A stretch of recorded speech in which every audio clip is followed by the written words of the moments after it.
Защита от беспилотников выходит на новый уровень. На территории Якутского газоперерабатывающего завода прошли учения по отработке действий при возможном налете дронов на предприятие. Тренировка прошла при участии сотрудников МВД, которые оценивали оперативность и порядок действий. Во время учений была продемонстрирована работа нового специального комплекса под кодовым названием «Серп».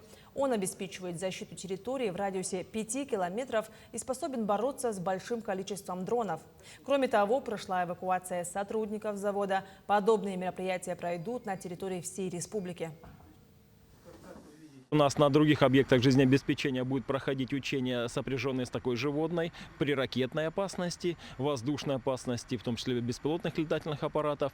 Действия будут проводиться по приведению в готовность защитных сооружений гражданской обороны, по приведению в действие сборных эвакуационных пунктов и пунктов выдачи средств индивидуальной защиты неработающему населению.